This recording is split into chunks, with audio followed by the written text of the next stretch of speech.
폭염과 대홍수, 대형 산불까지 기후변화로 인한 각종 자연재해가 전 세계를 강타하고 있는데요.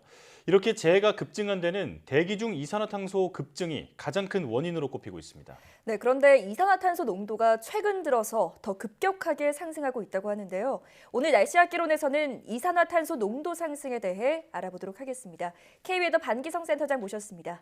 어서 오세요. 네, 안녕하세요. 네, 안녕하십니까. 최근에 터키와 그리스 지역으로 극심한 폭염과 함께 대형 산불까지 발생했다고 하는데요.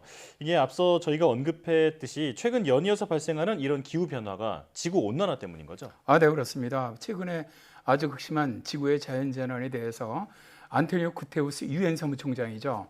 자연이 우리에게 분명한 메시지를 보내고 있다.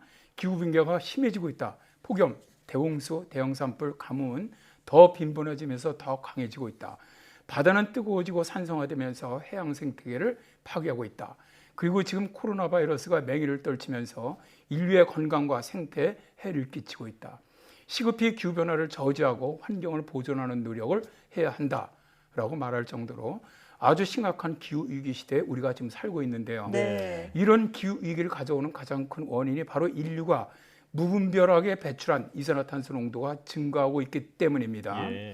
미 해양대기청과 스크립스 해양연구소는 하와이의 마우나로아 관측소에서 측정된 이산화탄소 농도를 매년 발표하고 있는데요. 마우나로아는 최근 가장 오래 설립되는 관측소로 50여 개국의 관측소로 구성된 세계 기상기구의 글로벌 대기 감시 프로그램의 기준 관측소 지표로 활용이 되고 있습니다. 네. 우리나라에서는 서산에 있는 배경대기 관측소에서 이산화탄소 농도 측정을 하고 있는데요. 이산화탄소 농도는 계절적으로 또 지역적 변동에 따라 달라집니다.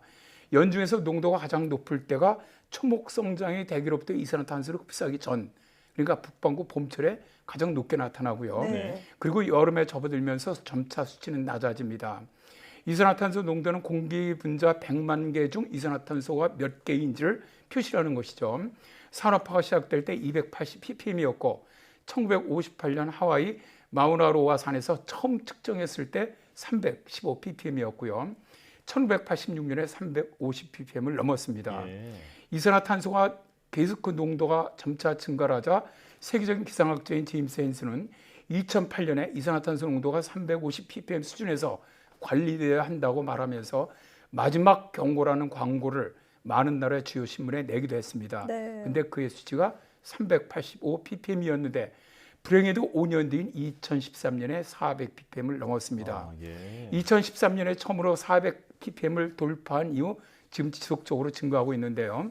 최근 3년 동안 마우나로아의 5월 평균값을 보면 2019년에 414.7 ppm, 2020년 5월에 417.1 ppm, 그리고 올해 5월 419.1 ppm으로 매년 큰 값으로 상승하고 있습니다. 네. 올해 5월 중 하루 최고 농도는 420 ppm을 넘어서기도 했는데 이 정도 이산화탄소 농도 수치는 지구 역사에서 450년 만에 최고치를 찍은 수치이기도 합니다. 네.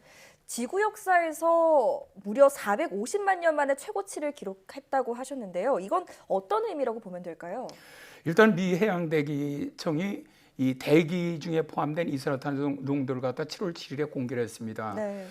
그림은 이제 80만 년 동안의 이산화탄소 농도 변화 그래프인데요. 이 그래프는 현대 기후변화 연구의 기초라고 여겨지는 킬링 곡선을 활용하는 것으로서 이 그래프를 통해서 화석연료 사용이 이산화탄소 농도를 꾸준히 증가시켰다는 걸 알 수가 있습니다. 네. 그래프를 보면 최근 들어오면서 이산화탄소 농도가 급격히 증가하고 있음을 잘 볼 수가 있지요. 예. 마우나로아의 2020년 공식 관측 기록은 미 해양대기청의 측정지에서 5월 평균은 419.13 ppm이었지만 일일 수치로는 420 ppm을 올해 들어 2번 초과했다고 하는데요.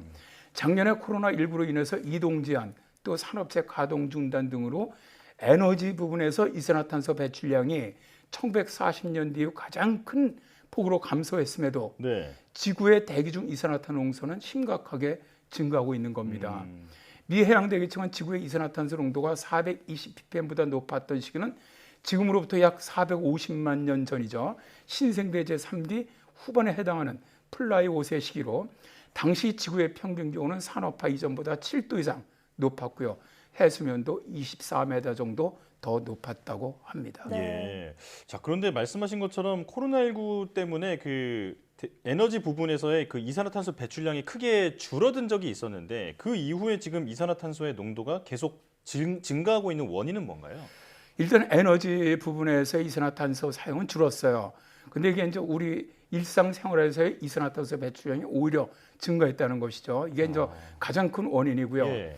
문제는 이미 배출된 또 이산화탄소의 분자가 대기 중에서 굉장히 오랫동안 남아있는 축적성 때문이기도 합니다. 네. 시카고 대학교의 데이비드 아처 교수는 인간이 궁극적으로 1조에서 2조 톤의 이산화탄소를 배출할 경우 29%는 1000년이 지나도 대기 중에 남아있고 14%는 1만 년이 넘어도 남아있게 된다면서 10만 년의 세월이 지나도 인간이 배출한 이산화탄소의 7%는 대기 중에 남아있게 된다는 겁니다. 예. 네. 그러니까 지금 열심히 이산화탄소를 준다고 하더라도 상당한 기간 동안은 배출된 이산화탄소의 피드백을 계속 받을 수밖에 없다는 건데요. 네. 이산화탄소의 축적성에 관한 다른 연구가 있습니다.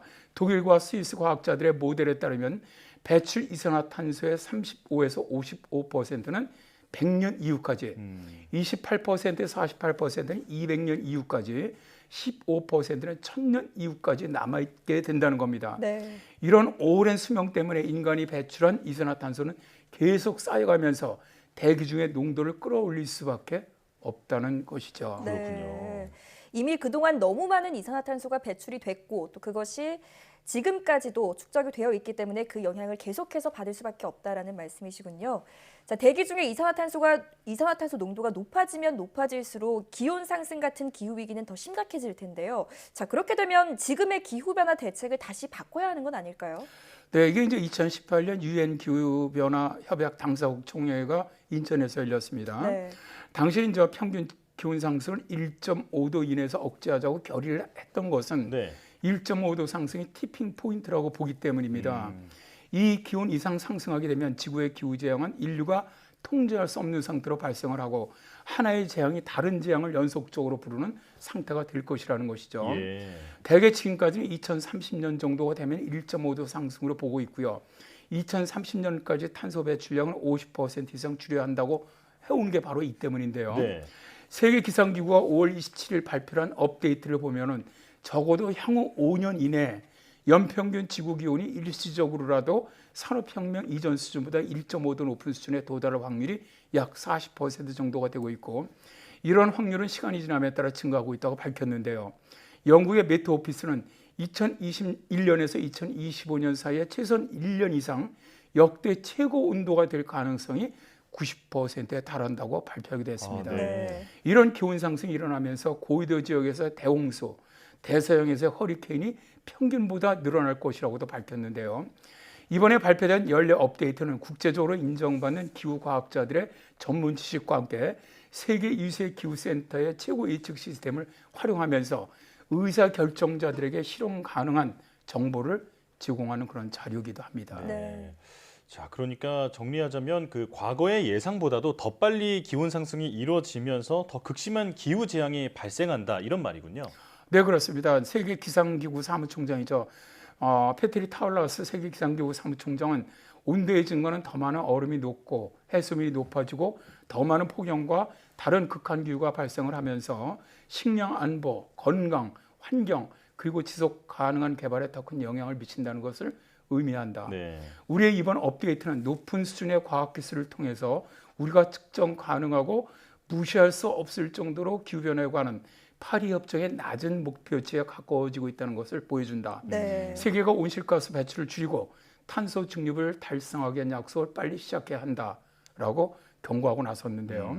파리협정은 금세기 지구기온 상승을 산업화 이전보다 2도 상승 이하로 유지를 하지만 1.5도 상승을 권고했다가 2018년에 1.5도 이내 상승으로 바꾼 내용이기도 합니다. 네. 세계기상기구는 이산화탄소 배출을 줄이려는 노력, 이것도 중요하지만 기후 적응에도 관심을 가질 것을 촉구를 했는데요.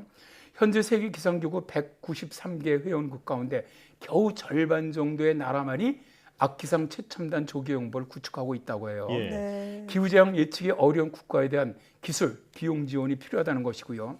또 세계 각국은 보건이나 물, 농업 및 재생에너지와 같은 기후 민감 분야의 적응을 지원하는데 필요한 서비스를 계속 개발을 하고 극한 기후재앙의 피해를 줄이는 조기 경보 시스템을 업시켜 나가도록 권고하기도 했습니다. 예. 무엇보다 기후재앙에 적응하는 폭염이라든가 홍수라든가 태풍 피해에 대한 방비가 굉장히 시급하다라고 권고를 했죠. 네. 네. 자, 기후 위기를 더 이상 머나먼 이야기로 생각할 것이 아니라 앞서 말씀하셨던 지금 현재 자연이 우리에게 보내는 메시지를 경각심을 가지고 좀 대응해야겠다라는 생각이 듭니다. 지금까지 K웨더 반기성 센터장과 함께했습니다. 오늘 나와주셔서 고맙습니다. 네, 고맙습니다.